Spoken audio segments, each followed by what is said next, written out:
نبی پاک صلی اللہ علیہ وسلم کا میلاد منانا ہمارے لیے دنیا اور آخرت میں باعث شرف ہے۔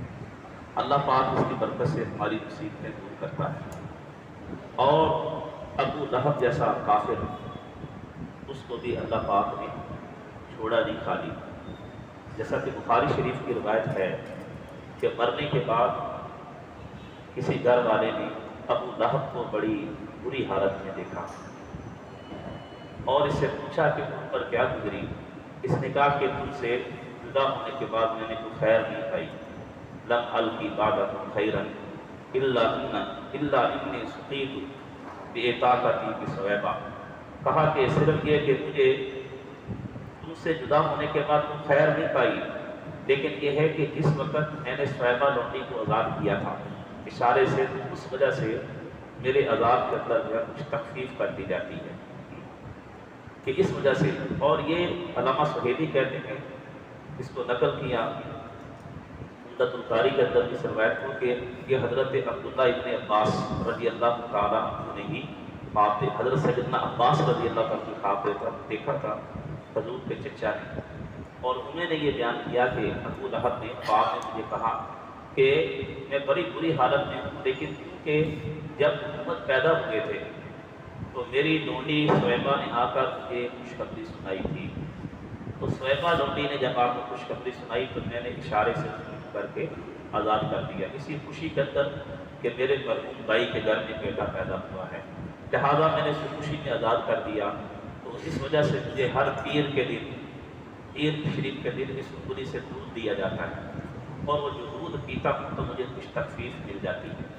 مجھے کوئی تخفیف مل جاتی ہے، میرے عذاب کے اندر کچھ کمی واقع ہو جاتی ہے۔ تو عزیزان گرامی، ابو لہب وہ شخص ہے کہ جس کے بارے میں قرآن کی ایک پوری صورت اتری۔ یہ گستاخ بھی تھا، سرکار صلی اللہ علیہ وسلم کا بڑا چچا تھا، حضور کا سگا چچا تھا، لیکن یہ ہے کہ نبی کریم صلی اللہ علیہ وسلم کی بڑی گستاخی کرتا تھا۔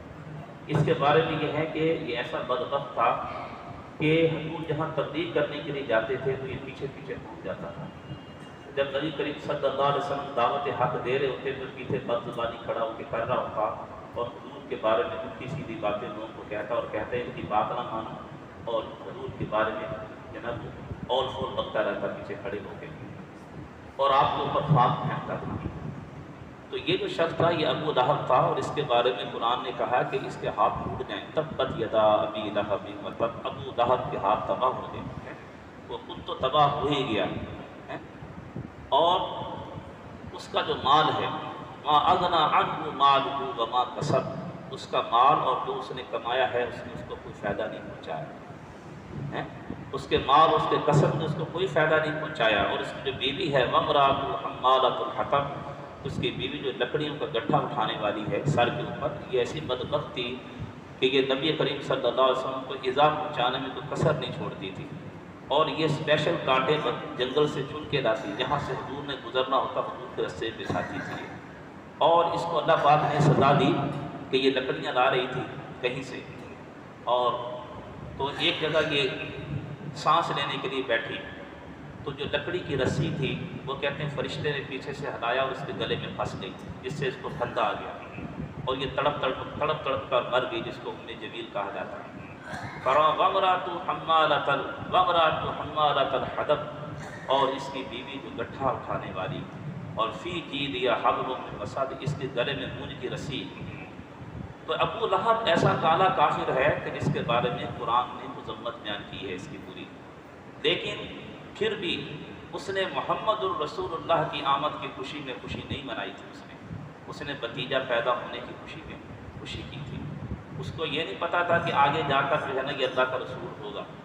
اس کو تو یہ تھا کہ میرے بھائی کے ہاں بیٹا پیدا ہوا، اور اسی خوشی کے اندر اس نے یہ خوشی منائی بھتیجا پیدا ہونے پر، لونڈی آزاد کی، اللہ پاک نے اس کو بھی خالی نہیں چھوڑا ہے۔ تو حضرت شاہ عبداللہ محدث دہلوی فرماتے ہیں اس میں میلاد منانے والوں کے لیے بڑی دلیل ہے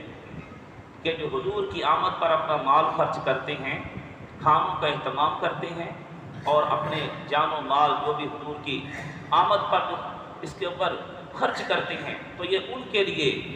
اس میں بڑی بشارت ہے۔ جب ابو لہب جیسا کافر بھی اللہ پاک نے اس کو بھتیجا